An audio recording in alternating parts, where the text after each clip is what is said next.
ಕಾಟಾಚಾರಕ್ಕೆ ಎಂಬಂತಾಗಿದೆ students bus pass ಘೋಷಣೆ ಮಾಡಿದ್ರು ಕೂಡ ಅಪ್ಲಿಕೇಶನ್ ಹಾಕೋಕೆ ಸರ್ವರ್ ಕಂಟಕ ಕಂಡು ಬರ್ತಾ ಇದೆ.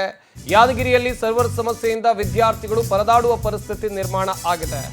ಒಂದು ಕಡೆಯಲ್ಲಿ ಮುಖ್ಯಮಂತ್ರಿಗಳು ಘೋಷಣೆ ಮಾಡಿದ್ದಾರೆ, ಆದರೆ ಬಸ್ ಪಾಸ್ ಘೋಷಣೆ ಮಾಡಿದ್ರು ಕೂಡ ಅಪ್ಲಿಕೇಶನ್ ಹಾಕೋಕ್ ಆಗ್ತಾ ಇಲ್ಲ, ಅರ್ಜಿ ಹಾಕೋಕ್ ಆಗ್ತಾ ಇಲ್ಲ. ಯಾದಗಿರಿಯಲ್ಲಿ ಸರ್ವರ್ ಸಮಸ್ಯೆಯಿಂದ ವಿದ್ಯಾರ್ಥಿಗಳು ಪರದಾಡುವ ಪರಿಸ್ಥಿತಿ.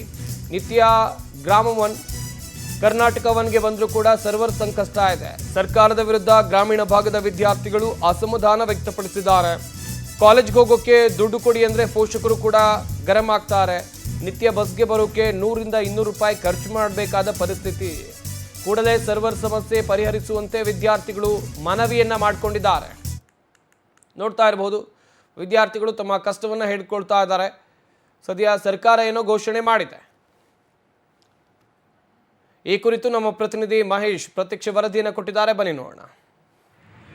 ಕಾಂಗ್ರೆಸ್ ಸರ್ಕಾರದ ಡಿ.ಕೆ. ಶಿವಕುಮಾರ್ ಸರ್ಕಾರದಲ್ಲಿ ಏನಂದ್ರೆ ವಿದ್ಯಾರ್ಥಿಗಳಿಗೆ ಸರ್ಕಾರ ಬಂದ ಕೂಡಲೇ ಏನಂದ್ರೆ ಗುಡ್ ನ್ಯೂಸ್ ಕೊಟ್ಟಿರ್ತಕ್ಕಂಥ. ಅದ್ರ ಜೊತೆಗೆ ಈಗಾಗಲೇ ಮಕ್ಕಳಿಗೆ ಏನಂದ್ರೆ ನಾವು ರಾಜ್ಯಾದ್ಯಂತ ಸರ್ಕಾರಿ ಶಾಲೆಯ ಮಕ್ಕಳಿಗೆ ಮತ್ತು ಕಾಲೇಜು ಓದ್ತಕ್ಕಂತ ವಿದ್ಯಾರ್ಥಿಗಳಿಗೆ ಎಲ್ರಿಗೂ ಕೂಡ ಉಚಿತ ಬಸ್ ಪಾಸ್ ಅನ್ನು ಕೂಡ ನೀಡ್ತೀವಿ ಅಂತ ಕೂಡ ಘೋಷಣೆ ಮಾಡಿರ್ತಕ್ಕಂಥ. ಅದ್ರ ಜೊತೆಗೆ ಈಗ ಯಾದಗಿರಿ ಜಿಲ್ಲೆಯಲ್ಲಿ ಬಹುತೇಕ ವಿದ್ಯಾರ್ಥಿಗಳಿಗೆ ಬಸ್ ಪಾಸ್ಗಾಗಿ ಏನಾದ್ರೆ ಅರ್ಜಿ ಕೂಡ ಆಗ್ತಾ ಇದ್ರೆ ಅವ್ರಿಗೆ ಒಂದು ಗ್ರಾಮೀಣವನ್ನು ಮತ್ತೆ ಕರ್ನಾಟಕವನ್ನು ಇನ್ನಿತರ ಸರ್ಕಾರಿಯ ಪೋರ್ಟಲ್ಗಳಲ್ಲಿ ಕೂಡ ಏನಂದ್ರೆ ಅರ್ಜಿ ಹಾಕಕ್ಕೆ ಬಂದಿರತಕ್ಕಂಥ ಅವ್ರೆಲ್ರು ಕೂಡ ಏನಂದ್ರೆ ಗ್ರಾಮೀಣ ಪ್ರದೇಶದಿಂದ ಯಾದಗಿರಿ ಜಿಲ್ಲೆಗೆ ಬಂದು ಇಲ್ಲಿ ವಿದ್ಯಾಭ್ಯಾಸ ಮಾಡಲು ಬರ್ತಾರೆ. ಆದ್ರೆ ಸಾಕಷ್ಟು ಏನಂದ್ರೆ 9 ದಿನಗಳಿಂದಲೂ ಕೂಡ ಈಗ ಅರ್ಜಿ ಹಾಕಲು ಕೂಡ ಹರಸಾಹಸವನ್ನು ಕೂಡ ಪಡ್ತಾ ಇದ್ದಾರೆ. ಯಾಕಂದ್ರೆ ಈ ಒಂದು ಕರ್ನಾಟಕವನ್ನಾಗಿರ್ಬೋದು ಮತ್ತೆ ಸೇವಾ ಸಿಂಧು ಆಗಿರ್ಬೋದು ಎಲ್ಲಾ ಕೂಡ ಏನಂದ್ರೆ ಅರ್ಜಿಯನ್ನೇ ತೆಗೆದುಕೊಳ್ತಾ ಇಲ್ಲ. ಯಾಕಂದ್ರೆ ಅಲ್ಲಿ ಸರ್ವರ್ ಸಮಸ್ಯೆಯಿಂದಾಗಿ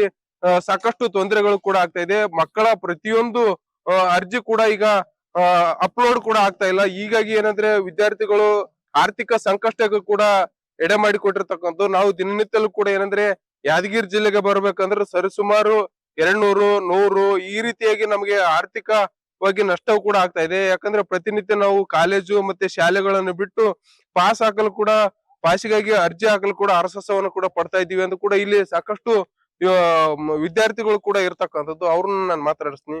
ಈಗ ಡಿ.ಕೆ. ಶಿವಕುಮಾರ್ ಸರ್ಕಾರ ಬಂದಿದೆ, ವಿದ್ಯಾರ್ಥಿಗಳಿಗೆ ಮತ್ತು ಶಾಲಾ ಕಾಲೇಜು ಎಲ್ಲರಿಗೂ ಕೂಡ ಏನಂದ್ರೆ ಬಸ್ ಪಾಸ್ ಕೊಡ್ತೀವಿ ಅಂತ ಹೇಳಿದ್ದಾರೆ. ಬಟ್ ನೀವು ಅರ್ಜಿ ಹಾಕ್ತಾ ಇದ್ರೆ ಹಿಂಗೆ? ಸರ್ ನಾವು ಅರ್ಜಿ ಹಾಕ್ತಾ ಇದೀವಿ ಸರ್. ಇಲ್ಲಿ ಬಸ್ ಪಾಸ್ ಹಾಕಕ್ಕೆ ಇಲ್ಲಿ ಕರ್ನಾಟಕ ಮತ್ತೆ ಗ್ರಾಮೀಣವನ್ಗೆ ಮತ್ತೆ ಪ್ರೈವೇಟ್ ವಲಯ ಹಾಕ್ಬೇಕಂತ ಸರ್.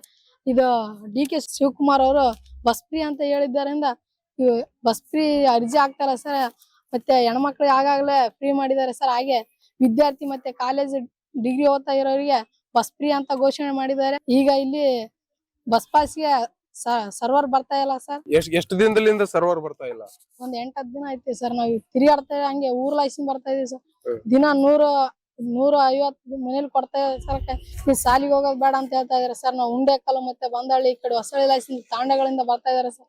ಅದ್ರ ಸಲಕ್ಕೆ ಮನೇಲಿ ಸಾಲಿಗೆ ಹೋಗೋದ್ ಬೇಡ, ಬಸ್ ಪಾಸ್ ಮಾಡಿದ್ಮೇಲೆ ಹೋಗಂತ ಹೇಳ್ತಾ ಇದಾರೆ. ಈಗ ಅರ್ಜಿ ಹಾಕಕ್ ಹೋಗ್ತಾ ಇದೀರಲ್ಲ, ಅಲ್ಲಿ ಏನಂತಾರ? ಏನು ಸರ್ವರ್ ಬರಲ್ಲ ಅಂತಾರ? ಸರ್ವರ್ ಬರಲ್ಲ ಅಂತಾರೆ ಸರ್. ಮತ್ತೆ ಸಾಲಿ ಬಿಟ್ಮೇಲೆ ಹೋಗ್ತೀವಲ್ಲ ಸರ್, ಮುಂಜಾನೆ ಸರ್ವರ್ ಸಿಕ್ತಿತ್ತು ಅಂತಾರೆ ಸರ್. ಮತ್ತೆ ಮುಂಜಾನೆ ಆದ್ರೂ ಸರ್ವರ್ ಇನ್ನೊಂದ್ 10 ನಿಮಿಷ ಕುಂದ್ರೆ ಆಮೇಲೆ ಮಾಡ್ತಂತ ಸರ್ವರ್ ಇಲ್ಲ ಅಂತ ಮತ್ತೆ ಕಳಿಸ್ಬಿಡ್ತಾರೆ ಸರ್.